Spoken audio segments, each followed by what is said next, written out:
Good morning, everybody, and welcome to the WLBB Community Voice program on News Talk 1330 FM 106.3. I'm your host today, Sara Claudia Cain, and I hope everybody is having a wonderful start to your Wednesday so far. Today we have Phil Bishop in the studio with us today, and he's going to be talking about something that is relatable to a lot of people, and that is his own weight loss journey. Phil, thank you so much for being here with us today, and why don't you go ahead and introduce yourself to our listeners. Tell us a little bit about who you are. Well, Sara Claudia, thank you for inviting me, and really glad to be here. I am a Christian, and I've been married to my wife, Dorcas, for almost 24 years. She grew up in Pennsylvania, and I grew up in Indianapolis. We met in Bible college, and we were both music majors there, and we have 3 children.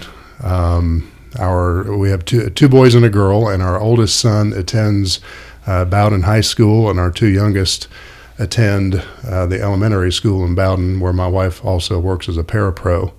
I am a music minister and have the great privilege of serving Bowden Baptist Church, and I'm their minister of music and senior adults. And I have served in that capacity since the year 2000 in churches in Kentucky, Ohio, and Indiana. And in 2015, we started moving south and came to Georgia. And the further south that we have gotten, we have liked it. So we actually want to stop moving now and just stay right here. We love Bowden and the Carroll County area.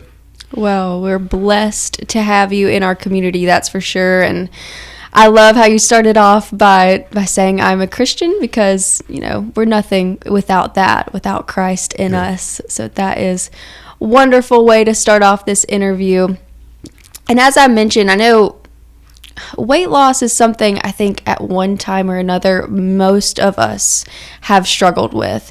I've struggled with it after I lost my sight. I gained a good bit of weight, and it was hard to get it off, especially not having had that problem in my life before. It was kind of a shock and something I had to learn firsthand how to navigate. And so I'm curious with you, when did your journey first begin? When did you first realize, okay, I need to make some changes. I need to start trying to lose some weight? Well, it started very early for me, with the exception of when I was probably 7 years old, somewhere around that age, 7 or 8. My parents bought nearly an acre's worth of land, and it became my job to mow that entire parcel, and I push mowed. And so I mowed days on end, it seemed like. And during that summer, before we got a riding lawnmower, that was the only time in my life that my mother had trouble keeping slim trousers on me. Aside from that, I've always struggled with my weight. And, you know, I wonder sometimes if it doesn't go back to infanthood, because when babies cry, what do our mothers do? They put a bottle in our mouth, and we learn to satisfy and comfort ourselves with food from a very early age. But I have struggled my entire life. I would say probably my adult life, once I got married. Of course, my wife came from Pennsylvania. She's one of those kind of cooks that she doesn't use a recipe. She just starts dumping things in and comes up with wonderful food. And with that kind of chef in my life, it was very easy to put on weight. And so I really think my attempts to start losing weight began in my early 20s. So yeah, and you mentioned that such a good revelation there about infanthood and how we learn to be comforted by food, because again, like when I struggled with my own weight loss journey, I put on weight because I was trying to comfort myself, you know, in my sight loss, with it being so new. That was kind of the only thing I knew to turn to, you know, before I really started turning to Christ, was to that comfort, that food. So that was a really good point. Yeah. And I've done the same thing, you know, when I tell people when they talk to me about, you know, wanting to lose weight, I said, you know, I have always had a very unhealthy relationship with food. And so when I'm glad, I have eaten. When I'm sad, I eat, you know, in the past. When I'm mad, I ate. If there's something to celebrate, it really became a sport for me. And food never disappointed. It was always there as a comfort. And sadly, I turned away from God to food and let that become my satisfaction, and even away from relationships in this journey. It's very interesting to me. I have found out when I have been strict in my eating, when we have church dinners, and I sit down and I'm not eating with everybody, or I'm through very quickly, how awkward it is, because I have filled my mouth with food rather than having present conversations with people. That was a revelation that was striking to me. But anyway, I probably digressed there. No, it's very interesting, and it's interesting to kind of hear and start thinking in your own life, okay, what situations maybe am I using food to get out of or to comfort myself through, and building this unhealthy relationship with food. Yes. And so when you started first trying to lose weight, I'm also curious, because I know this happens a lot. How many different things did you try, maybe unsuccessfully, or maybe were learning opportunities before you really got to something that worked for you? I tried lots of things with various levels of success. Anytime we change our diet and start restricting anything, we are going to see some change. So I would say nothing has been just unsuccessful when I have focused on trying to lose weight, but I have tried low carb. Atkins would not claim that I was doing Atkins, but I told everybody I was doing Atkins, but eating meat and cheese. And I did that for such a long time that I built up calcium, in my system, and have ended up with kidney stones because of, too much protein and high calcium, and also not drinking enough water. But anyway, I've done low carb. My mother was a Weight Watchers. She was in the Weight Watchers plan, and I never joined, but I got one of the little books from her and followed that plan with, a little bit of success. I tried another plan that involved lots of meal prep. It was very measured, very, very careful and strict. And then they also gave me supplements that would ramp up my heart rate and metabolism. And that was not good for me because I am predisposed to high blood pressure anyway, just genetically. And so that was not a good, I lost some weight on it, but I had to get off of it because I just did not feel good ever. So, and that works against trying to be successful. But yes, I tried lots of things. And I think that's common. Like I said before, I think a lot of people go through kind of trying to find something that works for them, that makes them feel good, but that's also sustainable, that they can do throughout their daily lives, even when life gets busy. Yes. But we're going to take a short break to hear from our sponsors, Tanner Health System and Oak Mountain Academy, before hearing about what you finally found success with. We'll be right back here on Community Voice. Health is a journey. It's making better choices, even when it's not easy. It's taking care of yourself and the people you love. At Tanner Health System, we're there for you with every step, with primary care, heart care, cancer care, women's care, orthopedics, surgical services, and so much more. We're dedicated to helping you live and feel your best. So let's get on that journey to health. You've got places to be for many years to come. Find us at tanner.org.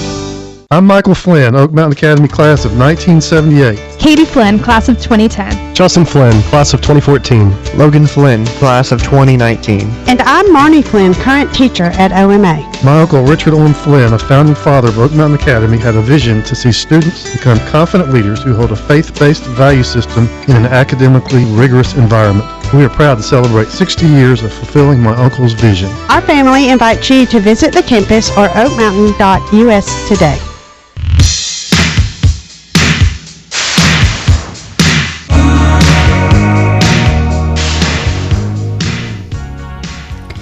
Welcome back to the WLBB Community Voice program on News Talk 1330 FM 106.3. I'm your host, Sara Claudia Cain, here with our guest, Phil Bishop, who is telling us about his journey with weight loss and before we took the break, we were talking about all of the, I don't want to use the word unsuccessful. We'll call them learning opportunities, all the different things you tried, trying to find something that would work with you for your body, for your lifestyle. So tell us a little bit about how you finally found success with weight loss and something that was sustainable and what that looks like. It probably took me, I don't know, I said I started this in about 20 years ago, so 2 decades, which is a great length of time. But I had a friend, a fellow minister of music, that started posting on Facebook about his weight loss journey and for accountability, and was living it out loud. And I have struggled myself, and so whenever I see someone that is trying, I have encouraged them, and I just offhandedly posted on his Facebook page, congratulations on your progress. I'm really happy for you, and I need to do something myself. You're an inspiration to me. And he got back to me and said, can I introduce you to my coach? And that got the ball rolling, and I was introduced to the program that we're in, which is a very there are several programs that are available for different health profiles for teen girls, teen boys, diabetics, senior adults. My wife and I fell into the category, thankfully, that a lot of people without major health issues fall into, and it is a very healthy calorie deficit program, and it was created by a heart surgeon in conjunction with scientists and nutritionists, and that there are 4 main aspects to the program. If you're sitting at a 4-legged table and you take away one of those legs, that's not going to be a very stable table. And so one of the legs of that table is the coach. This is a coached program. I had mentioned a coach earlier that contacted me. A coach is a teacher, a resource person, an encourager, and probably most importantly for someone like me, an accountability partner.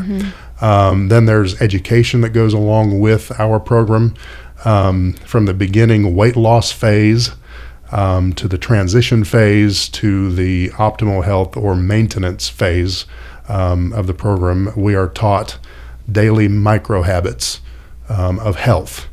And so from the beginning to the end of the program, we know exactly what to do to be successful, and the coach facilitates that as well as the education. So, when you graduate, so to speak, you know exactly how to eat. We go to Piggly Wiggly and buy, the healthy things that help us maintain our weight.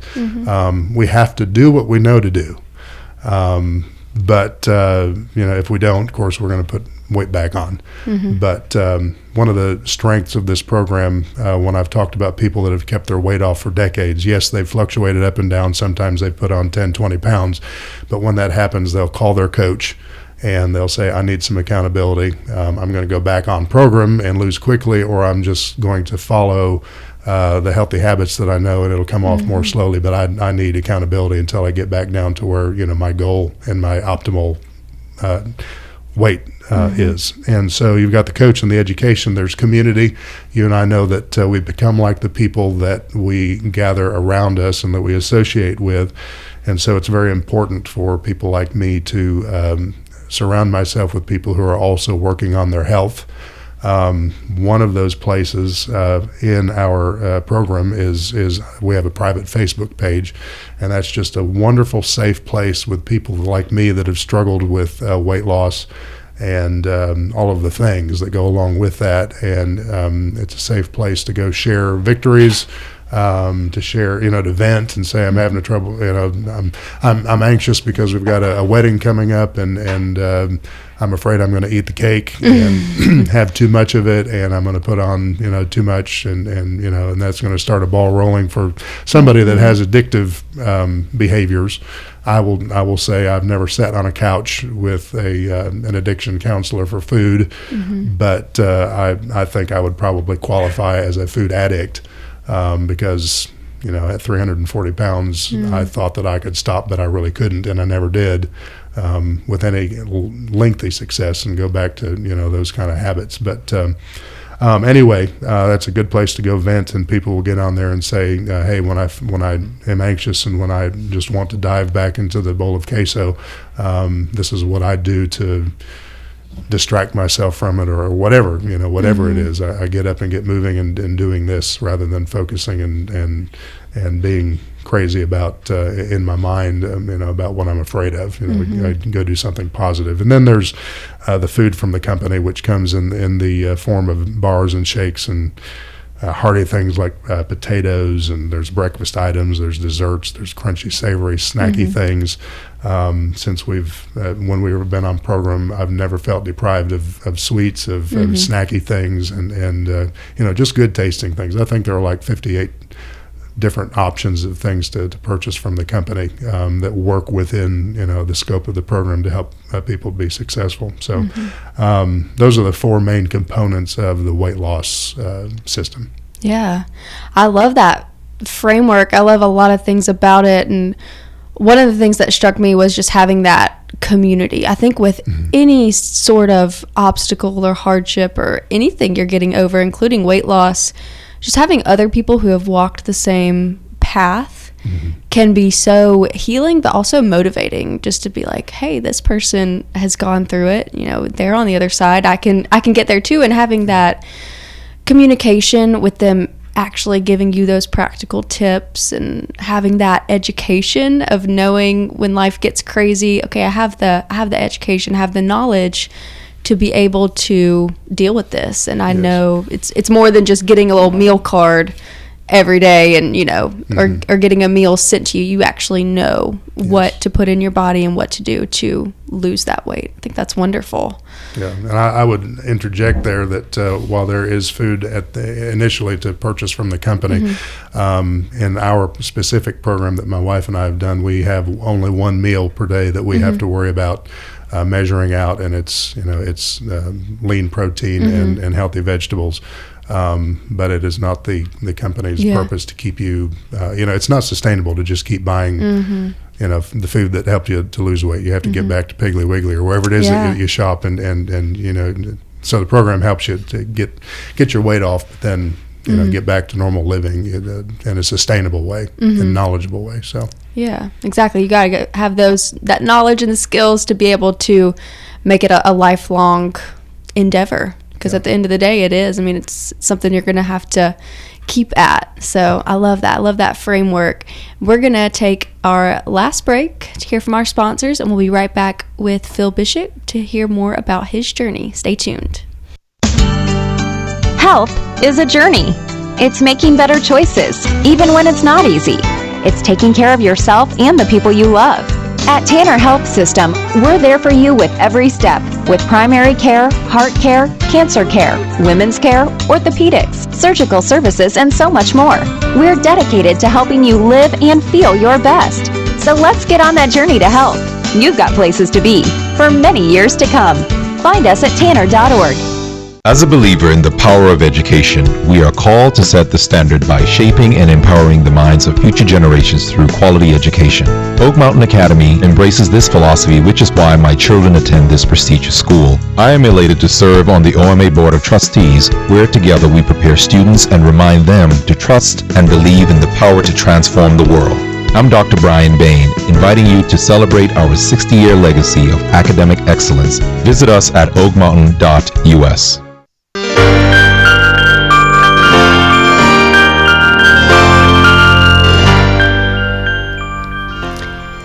Welcome back to the Community Voice program. I am your host, Sara Claudia Cain, here with our guest, Phil Bishop, who is talking about his weight loss journey. And we just heard about the kind of framework of the program that has given you so much success. But I know with anything, it can be hard to change your lifestyle, to stick to a program, to keep moving forward when you're just tired. So how did you find the motivation and the consistency to keep going? Because I know that's a problem a lot of people have. Well, I mentioned community, and very close community to me was my wife. We did this together.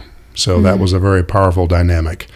In times past, she's not struggled so much with her weight as I have. So,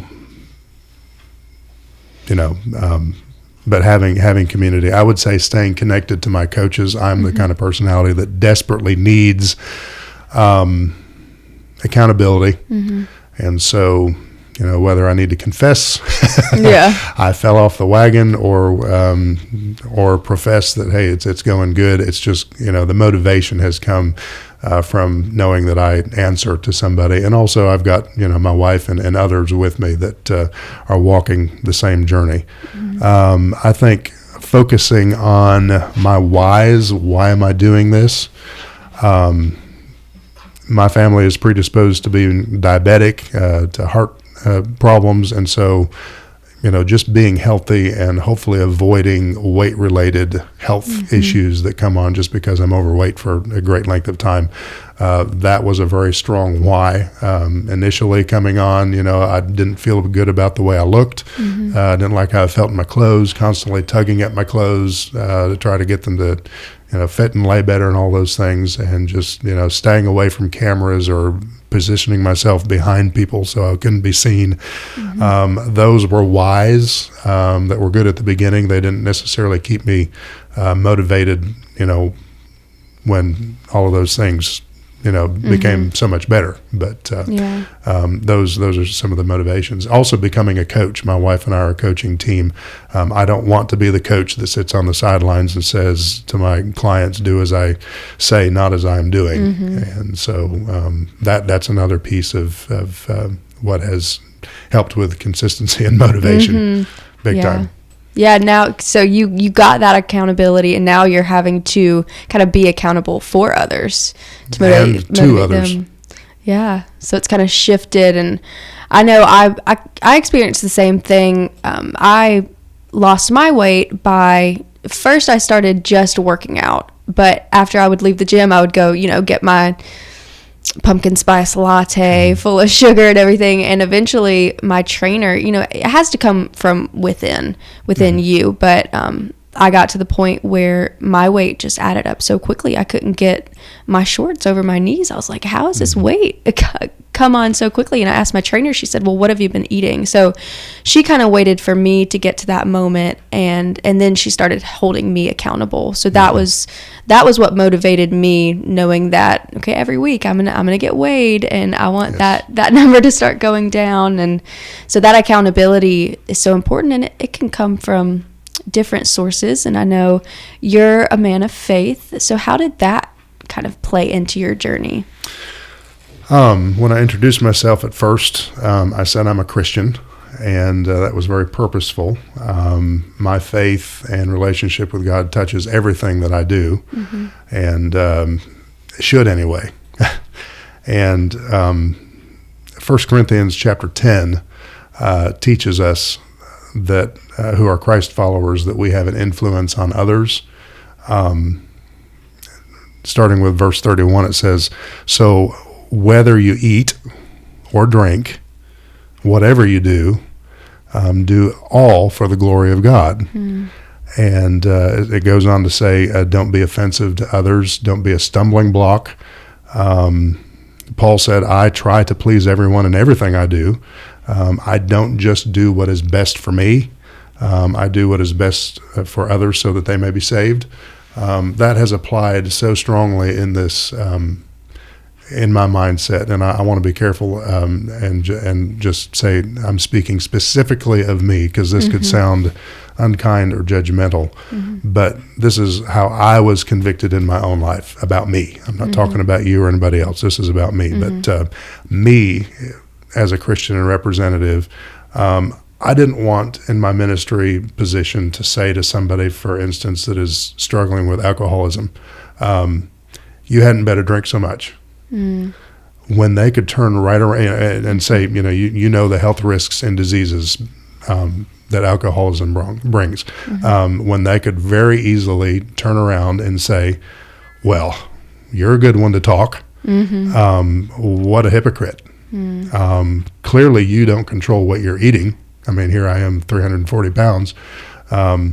You're a heart attack waiting to happen. You could easily die of any number of weight-related health complications before I ever die of, So, I mean, all of that is very true. And so just to be a good representative and to be able to minister fully and have people listen to what I'm saying and not, like going back to the coach and saying, well, he's telling me to do what he says, but he doesn't follow it. I felt very convicted about that. And so my faith, my relationship with God has played very deeply into this. Yeah. And I love that perspective on that verse. Like you said, it is a very personal thing, but in our society, we tend to put things in a hierarchy, but everything has its consequences for our health, for our family. So I think that's very powerful. And as we kind of get ready to close, how does your life look different now, since before you lost the weight and now? Yeah. Well, starting back February a year ago, my wife and I started out, and since that point, she has lost 60 pounds and I have lost 120. Prior to that, I could not do my job well. You might not have known, but me just standing up front of the church and leading one song, waving my arms, I would be out of breath. Wow. Couldn't sing through phrases. I would send my choir up the stairs while I took the elevator for two reasons. It was tremendous pain on my knees to get up and down those stairs, and I did not want to be out of breath to begin with when I got to the platform. So just directing an energetic choir anthem. I couldn't do men's work days at church. I could piddle around with little things, but I was good for about 30 minutes, and then the rest of the guys, life has drastically changed. Not just how I feel about how I look, all of those kinds of things, but the way I perform in my job, the way I show up at work and for my family. My coach, I was heading this way, but my coach talked about how he, at 380, would take his family on vacation and he would sit and watch them. So he was present, but never truly present. And I was getting very, very close to being that way. So blood pressure was 170 over 117. I think I got up to 190 at one point over 117, and it just stayed in those triple digits. I just felt awful. Didn't realize how badly I felt because it had gone on so long. But now looking back, lots of really good changes. Yeah, it's amazing to hear how we think about our weight just being one thing, but how many different things it can affect. And so I'm so glad you have found success on this journey.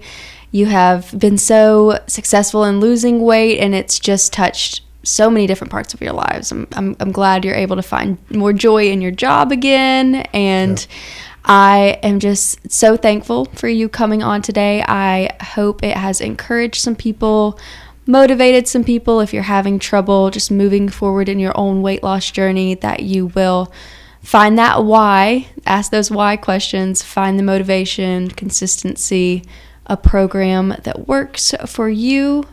And I thank you all for listening, for tuning in today. Thank you, Phil, and we will catch you guys next time.